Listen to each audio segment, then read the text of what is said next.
a grandmother has the police barge into her home. They're at the wrong place. Let's put her up.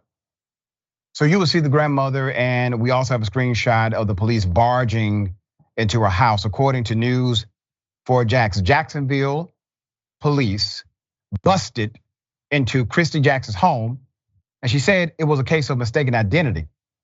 She told the local news that she's calling for accountability after she said officers threw her on the ground and handcuffed her. She said police later questioned and released her after realizing they had the wrong person. Khristi Jackson's 4-year-old grandson and 2 daughters were also inside of the apartment off of Moncrief Road in Jacksonville, all right? So this was JSO officers. They went into her house looking for a female suspect. Jackson said within 5 seconds of knocking on the door, police were inside, forcing her into handcuffs. Let me give you a background how this started. Jackson said it all started the knock on the door. JSO officers asked her if she was Mrs. Cooper.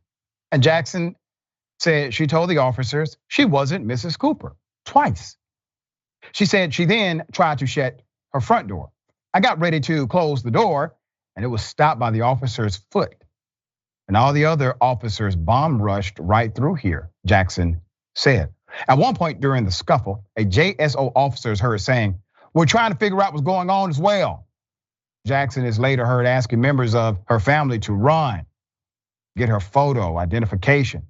Jackson said JSO officers eventually took her out of her house in handcuffs, placed her in the back of a squad car where they questioned her. She said officers did not read her rights or tell her why she was being detained. Once I got inside the car and the officer had 4 pictures of this girl they were looking for, and out of all of the pictures, we don't look alike, skin color or hair color. Hers was more red, she said. Jackson said 30 minutes later, police let her go and told it was a case of mistaken identity because of her hair color.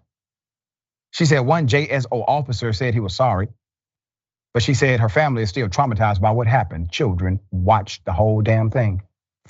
All right, let's put them up, all right? So News 4 Jackson, 2 videos of the incident to JSO and asked several questions, including if the officers had a warrant and if Jacksonville Sheriff TK Waters had a response to the video. JSO said the incident is being administratively reviewed and added it could not comment on the incident currently. All right, Buck stops with you, sir. We're gonna definitely follow this story, see exactly what disciplinary action or possible charges happened from this incident of a citizen being accosted by your officers. All right, Dan, thoughts?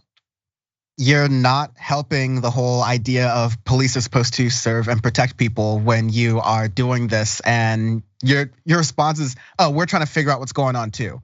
Well, maybe you want to ask the person who you're barging into. If you're traumatizing people, if you're making people have a negative reaction or a negative opinion with the police when you are just trying to, exist or be there when they're the ones at fault, and you're trying to explain that, and you can't explain that to them because they have guns and multiple people coming to you, then yes, of course you're gonna create a system like this where people don't trust the police and crime is harder to control.